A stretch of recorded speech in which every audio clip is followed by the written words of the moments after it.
Estoy con la vuelta al cole, que es lo que tiene, que el lunes es cuando realmente la vida vuelve a la normalidad. Es el momento en el que los padres están deseando dejar a sus niños en el colegio y que los niños estaban deseando que nunca llegara. Es quizá uno de esos momentos del año en el que más disputas familiares hay por eso, porque unos intentan recuperar los ritmos, las rutinas del día a día pensando en que a partir del día 12 y después de más de 3 meses, que se dice pronto, hay que volver al cole, y otros se resisten todavía a irse a la cama por las noches un poco antes o a madrugar un poquito más porque tienen que adaptarse. ¿Se tiene que hacer todo esto? ¿Hay que llegar a un entente cordial? Bueno, de esa vuelta al cole vamos a hablar con el equipo de Isabel Moya Psicólogos y con la cabeza además de ese equipo. Isabel Moya, muy buenos días. Buenos días, Arena, ¿qué tal? Pues aquí estamos de preparación de la vuelta al cole el lunes. Por fin para los padres o por desgracia para los hijos, ¿eh? Aquí no hay acuerdo. Bueno, dependerá del caso, ¿eh? Seguro que hay hijos que están deseando y padres que les da mucha pena que vuelvan.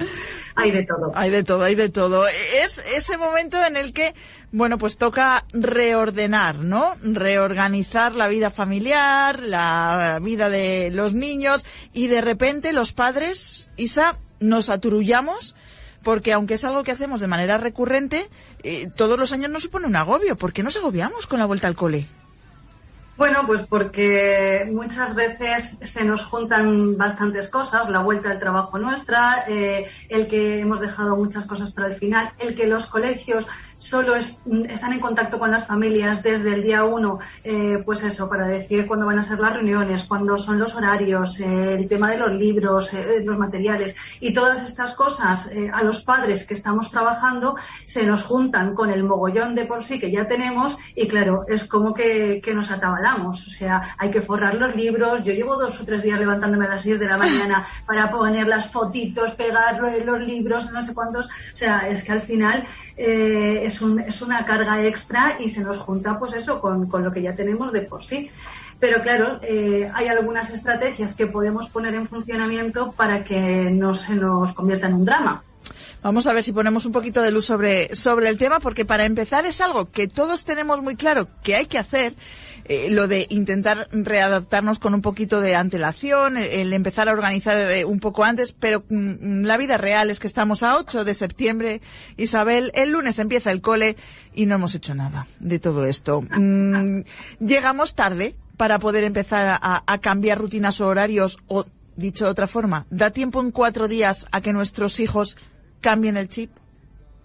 Bueno, por si acaso no llegamos tarde, yo quiero mandar un mensaje a todas las malas madres y a los malos padres, porque ya he tenido padres de otras comunidades o de otros colegios que ya han empezado las clases y, claro, no han llegado a tiempo a estar con todo listo. Y no pasa nada. O sea, no se tiene por qué convertir en un drama. Esto fomenta la resiliencia de nuestros hijos. No pasa nada si un día se nos ha olvidado la botella de agua, no hemos llevado todos los libros forrados o no tienen el estuche tan ideal como les gustaría. No pasa nada. No, eso nos convierte en malos padres, ¿vale? Llegamos hasta donde podemos, como podemos, lo hacemos de la mejor manera que sabemos. Así que un mensaje de tranquilidad. Partiendo de ahí, cositas que podemos hacer en estos 4 días que nos quedan. Bueno, un poco los mensajes que mandamos la semana pasada serían aplicables también, ¿no? El no dejar que se nos acumulen las cosas para el final y organizarnos, hacernos un listado, ir tachando e ir teniendo un control sobre la situación. Los niños necesitan un descanso y es más importante ese descanso incluso que en los adultos, que siempre comentamos lo importante que es para el buen funcionamiento físico y emocional. Bueno, pues para los niños que van a requerir unas habilidades atencionales, una energía para correr en el patio, es todavía más importante porque están en pleno desarrollo y hay muchos mecanismos de crecimiento que se activan durante el descanso. Entonces, tenemos que darle prioridad. Lo primero es que tenemos que tener claro que aunque nuestro hijo se levante de buen humor y tenga mucha energía durante el día, es importante que intentemos que duerma sus horas, ¿no? Que vayamos ajustando los horarios para que vaya descansado, porque su rendimiento académico, sus capacidades de atención, concentración, incluso su capacidad, su tolerancia a la frustración o su capacidad para no estar irritable o tener altibajos emocionales, en buena medida van a depender de ese descanso. Entonces, creo que lo primero es que los padres seamos muy conscientes de esto y a partir de ahí hagamos una organización consciente. Nos sentemos con los demás adultos que convivimos en casa, con nuestra pareja y de una forma concreta decidamos a qué hora tiene que ser el baño, a qué hora tiene que ser la cena, para qué hora hay que estar con el vaso de leche o ya en la cama con el cuento, porque si no, de lo que planificamos a lo que luego hacemos, que los niños se van a resistir y demás, ya va a haber un trecho, pues si no planificamos y vamos un poco a salto de mata todavía peor. Entonces yo aconsejo que además sea por escrito, porque hay muchas más posibilidades de cumplir cuando esa decisión es tan consciente que la ponemos incluso en un cartel en la nevera, ¿no? A tal hora, tal cosa. Además, ahora que todos tenemos algún aparato como Google Alexa en casa para poder decirle que nos mande unos recordatorios cuando son las 8:30, cuando son las 9 menos cuarto de la noche y ya toca ir recogiendo los juguetes o cualquier cosa, bueno, pues eso nos va a ayudar también a que, ¡pum!, pongamos el chip en no se puede alargar la noche como hacíamos la semana pasada, ni la anterior ni anterior, porque es que 11 semanas de descanso causan estragos. Ha sido un verano muy largo. Es que ha sido mucho verano, muchos días. Es verdad que hay muchos niños que llevan muchas semanas pidiendo volver a clase, pero sobre todo los más mayores son los que más les cuesta, así que hay que reorganizarles. Con ellos también hay que explicarles el proceso, por qué pasa, Isabel, para que no lo vean como una imposición. Yo siempre soy partidaria de explicar las cosas y de conversar y de escuchar, porque muchas veces ellos lo saben y les soltamos la chapa, les damos el sermón como si no lo supieran, que son pequeños pero no son tontos. Desde luego. Entonces, muchas veces es tener una conversación, es decir, cariño, el lunes empieza el cole, ¿qué crees que es mejor para que rindas bien, para que te encuentres animado, para que estés motivado en clase? ¿Qué cosas necesitas en tu cuerpo, en tu espacio, en tus rutinas? ¿Qué te puede venir bien, ¿no? Y que vayamos empoderándoles también, porque al final van a acabar teniendo que ser unos adultos autónomos y responsables. Y eso no se hace cuando cumplen 18, toma las llaves del coche y corre. No, es que es una cuestión progresiva en la que le tenemos que entrenar en tomar buenas decisiones. Entonces yo creo que siempre que pueda haber consenso, que podamos ponernos con esa hoja de rutinas y horarios delante y decir, venga, ¿a qué hora creéis que es bueno que empecemos a recoger o que hagamos los deberes y que lo decidamos hablando? Siempre va a ser mucho más constructivo. Pues ya lo saben, un cuadro con rutinas, con horarios, para que los peques de la casa sobre todo se vayan acostumbrando, para que lo vayan teniendo visualizado, que nos da tiempo, de aquí al lunes, a que lleguen un poquito más frescos en esa primera mañana en la que siempre hay legañas y siempre cuesta un poco más también levantarse, Esto que no sea un drama para ninguna familia. Superado esa primera fase de la organización, luego viene la segunda. A partir del lunes, ¿qué hago? Los niños van a clase por la mañana, pero es que, claro, tengo que empezar a pensar cómo va a ser todo el curso, si van a hacer 1, 2, 3, 4 deportes, si tienen inglés, si tienen música. ¿Sobresaturamos un poco a los niños con el tema de las actividades extraescolares, Isabel? En general, yo estoy convencida de que sí. Veo que los niños van a 4 y 5 tardes. Lo veo en el despacho, lo veo en mis amigas. Esto supone una saturación para los niños y una saturación para los padres. ¿Qué consecuencias tiene esta saturación? Bueno, fíjate, Arena, que la semana pasada se rompió la nariz el hijo de una amiga en el primer día de la extraescolar. El día 1 y me dijo al día siguiente, es que he notado un alivio porque claro, con la nariz rota este mes no va a poder ir a ninguna extraescolar. Es que vamos de cabeza para poder llevarles a todas las extraescolares. Entonces creo que tenemos que echar un poco el freno. No es necesario. Y claro, otra mamá con la que hablaba decía, claro, es que están las extraescolares que para mí son imprescindibles, que a lo mejor eran el tenis y el inglés, y las que le gustan a mi hijo, que son el fútbol y el no sé qué. Claro, ellos también tienen que poder elegir. Bueno, pero es que a lo mejor hay que quitar la mitad. Una la elige el niño, otra la eligen los padres y se nos queda alguna tarde libre. Pero los niños necesitan tiempo libre. Tiempo libre para no saturarse de esa estructura durante todo el día. Tiempo libre para poder decidir, porque como futuros adultos autónomos tienen que ser capaces de decidir qué hacer con su tiempo libre, cómo emplearlo. De ahí es de donde surge cuando hay aburrimiento, pues la creatividad, surgen diferentes juegos y también es una oportunidad para meterles en una de las extraescolares que a mí me parece de las mejores, que es colaborar en las tareas domésticas. ¡Oh! Esta es buena, porque eso no lo considera nadie una extraescolar, como no considera nadie un trabajo el tener que hacerlas.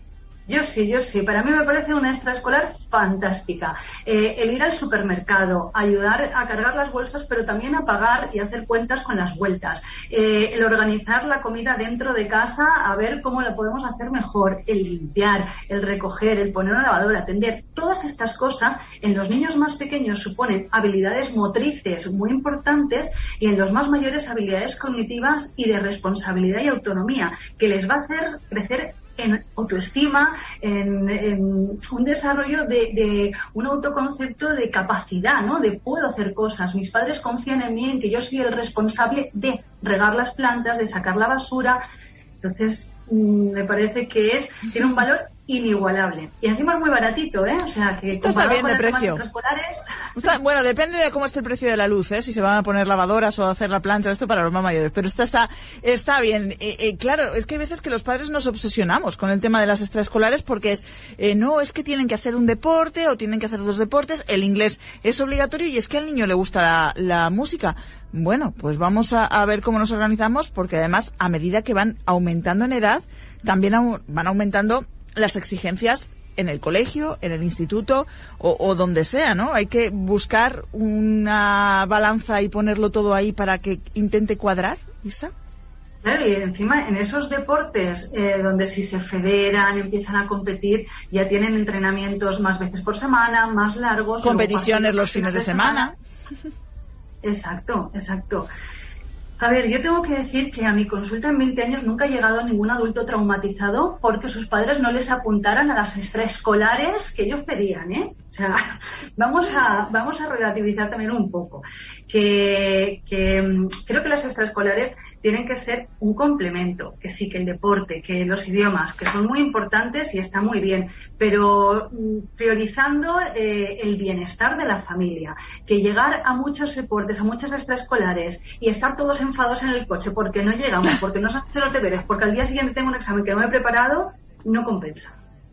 Entonces, vamos a ordenar un poquito esas prioridades porque los niños hacen deporte en el colegio, si juegan en el recreo, si juegan los fines de semana con amigos, corren mucho. Entonces, bueno, pues sí, pues una extraescolar, bien. Creo que además la tienen que elegir los niños, tienen que ser cosas que les gusten. Creo que es una oportunidad para trabajar a estos niños que son caprichosos o que no toleran la frustración de que al principio no les salen las cosas bien, ¿no? O en esa curva de aprendizaje donde al principio los avances son muy rápidos, pero luego hay un estancamiento y entonces se aburren. A los 3 meses suele ser el momento en el que esto ya no tiene el punto de novedad, y entonces se desapuntan. Entonces, creo que es una oportunidad para trabajar esto también, decirlo, no, la extraescolar, yo puedo llevarte un día a que pruebes 1, 2, 3 extraescolares, un día de prueba, pero una vez que elegimos, que compramos el equipamiento, hay que aguantar el curso.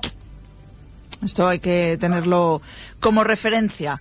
Y claro, una vez se empieza, se acaba. Luego viene otra duda que tenemos los padres, porque hay veces que hay muchos padres que apuntan a los niños a muchas extraescolares para no estar en casa, como bien decías tú, aunque el hacer las rutinas de casa pueda ser la mejor extraescolar del mundo por todo lo que supone, entre otras cosas, compartir tiempo, ¿no? En la familia. Hay que tener también en cuenta la edad de nuestros hijos, Isabel, el saber, bueno, pues que a lo mejor hasta cierta edad necesitan mucho más tiempo libre para jugar, menos tiempo para estudiar, más tiempo para estar con los amigos, para estar en casa. Y luego cuando se pega ese salto, el decir, bueno, pues acostumbrar al niño a, este es el espacio de trabajo, como tenemos nosotros. A ver, aquí ya tocamos un tema sensible porque ya sabes que yo soy antideberes. Creo que ya hacen jornadas suficientemente extensas en el colegio para que luego les tengamos que meter 2 horas después de sus extraescolares, cuando llevan 8, 10, 12 horas funcionando por el mundo, a que se sienten y se pongan a hacer otra vez trabajo escrito. Me parece muy duro, me parece un abuso. Entonces, bueno, ¿qué hay que pasar por el aro? Que mientras el sistema educativo nos lo siga pidiendo, es difícil que mi hijo sea el único que va a clase con los deberes sin hacer. Sí, vale, no les vamos a hacer los deberes, que hagan un poquito, que lo hagan bien, y como digo siempre, contacto con los profesores. Si yo les explico a los profesores que mi hijo va a tales extraescolares, que yo llego a las 8 de la tarde a casa y que a esas horas el niño ya no está más que para hacer un poquito de lectura y un poquito de tal, que por favor que priorice los deberes que son más importantes, que esa media horita es lo que vamos a poder trabajar. Vamos, raro sería que un profesor no colaborara. Vamos a dejarlo claro, Primero, hablar con los profesores. Eso daría para otro programa, porque hay veces que nos da miedo hasta hablar con los profesores de nuestros hijos y plantearles ciertas situaciones. Por lo que entiendo, entonces, a la hora de que nuestro hijo o nuestra hija haga esos deberes, ¿nos sentamos con él a hacerlos? ¿O les dejamos que los hagan y luego corregimos o no corregimos? ¿Qué hay que hacer? Vamos a intentar que sean responsables. El objetivo es que ellos sepan que hacer los deberes tiene unas consecuencias diferentes a no hacerlos. Tanto a nivel de cuando llegue al colegio y vea que los demás los tienen hechos, la profesora o profesor le puede regañar y tal, como para su aprendizaje. ¿Vale? Para ese repaso, para fortalecer las áreas en las que vaya más debilitado. Eso es importante que lo entienda. Y hay que intentar soltar para que no vayan dirigidos y obligados, porque eso genera más resistencia. Normalmente, cuanto más les insistimos en que tienen que hacer algo, más se rebotan y más se rebelan y más lucha existe entre nosotros. Partiendo de esa explicación y de que son perfectamente capaces de comprender y de que, bueno, pues si decides que hoy no quieres hacer los deberes porque no estás de humor, prefieres mañana enfrentarte a las consecuencias de ir con los deberes sin hacer, pues fenomenal, es un aprendizaje también.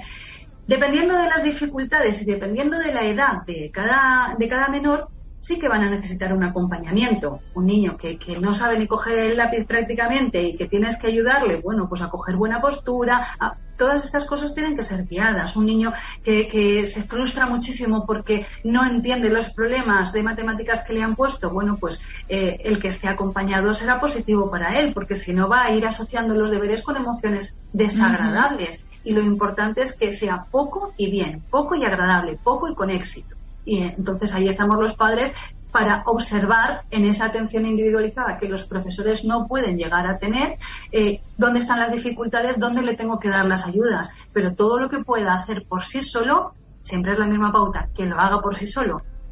¿Y siempre en el mismo sitio? Isabel, hoy aquí en la cocina, mañana en el comedor, pasado en la habitación, el miércoles volvemos a la cocina porque me pilla bien que estoy cocinando para el resto de la semana. ¿Buscamos que sea siempre en el mismo sitio también? Es importante el espacio, pero el espacio, cuando se han hecho estudios para determinar la influencia de cada uno de los factores sobre el rendimiento académico, ni en los estratos más desfavorecidos, donde no hay esto de la ergonomía del trabajo, ¿no? Ni una buena luz, ni un silencio, ni una buena silla, ni una buena mesa. Eso no eso da igual. Incide directamente en el rendimiento académico. O sea, que sí, por supuesto, si tienes 3 hermanos que están jugando a tu alrededor, pues va a ser mucho más difícil que tú te concentres, eso es lógico, ¿no? Pero tener un espacio de trabajo facilita el que vaya a haber una rutina, una asociación, que lo tengan todo a mano, facilita, es un elemento más, pero no es en lo que tenemos que poner el foco únicamente ni lo más importante. Toda la vida he estudiado yo. Toda la vida he estudiado yo en la mesa del comedor con mis padres viendo la televisión al lado, O sea, toda la vida. ¿Ves? Cada Pero uno. es mucho más importante el estado de ánimo con el que el estudiante se enfrenta al estudio, y eso no lo miramos nunca. A ver cómo estás de optimista, de cansado, ¿qué anticipas? ¿Te va a salir bien? ¿Crees que te va a salir mal? ¿Que no vas a poder? ¿Que necesitas ayuda? Eso es lo que tenemos que evaluar antes de aquí hay mucho ruido, ¿no? Porque si el niño está motivado y tiene claro lo que tiene que hacer, va a hacerlo en un periquete y el ruido no le va a importar. La última. Con esto acabo. Para la vuelta al cole, que de repente tengo la sensación de que hemos dado mucha información. Isabel, la semana pasada hablábamos de esa vuelta al trabajo, ¿no? Y de cuándo empezar a preocuparnos porque no nos habíamos adaptado correctamente, ¿no? A esa vuelta al trabajo. ¿Cuándo empezamos a preocuparnos o cuándo empezamos a controlar si nuestros hijos y nuestras hijas van bien? ¿Están tranquilos? O si necesitan ayuda, si hay algún problema en la clase, si hay algún problema con el tutor o con la tutora, ¿cuánto tiempo de margen nos damos? A ver, desde el primer día podemos observar y regular y decir, bueno, si el niño sale irritable, molestón, que desobedece más de lo que hacía, bueno, pues algo a lo mejor tenemos que regular en nuestras rutinas, necesita más tiempo de descanso, necesita un poquito de ayuda, que hablemos con él a ver qué le puede estar pasando. Eso desde el primer día, ¿no? Y nos permite ir tomando decisiones que mejoren su funcionamiento. Pero tenemos que observar durante toda la vida escolar de nuestros hijos si hay cambios sustanciales. Es decir, pasaba de estar alegre todo el verano a que ahora no es que esté cansado por las mañanas, es que está todo el día quejoso, todo el día llorón, todo el día enfadado. Ha habido un cambio claro en su estado de ánimo. O de comer de maravilla a no tiene hambre, o al contrario, come con ansiedad. Y vemos que esto se mantiene 2-3 semanas, bueno, pues a lo mejor no es que esta semana esté un poco constipado, no, es que esta semana han empezado a pasar cosas, se mantiene en la siguiente, vamos a ver qué le puede estar pasando. Sobre todo son cambios, cambios que veamos que no cuadran con la forma habitual de funcionar de nuestro hijo. En ese momento, alerta, estos son solo unos consejos, se lo decimos siempre, porque cada familia es un mundo, cada chico, cada chica, dentro de la misma familia puede haber casos distintos, así que en cualquier caso de ellos, y valga la redundancia, acudan a los profesionales que son quienes tienen las claves y quienes pueden ayudar, sin ninguna duda. Isabel Moya, de Isabel Moya Psicólogos, muchísimas gracias, un jueves más, y yo no vuelvo a escucharte la semana que viene, que ya vuelve Loli, pero sí sigo atenta a los consejos y lo sabes, ¿eh? Así que fiel a la sección. Muchas gracias, Arena, un placer. Un abrazo, hasta luego.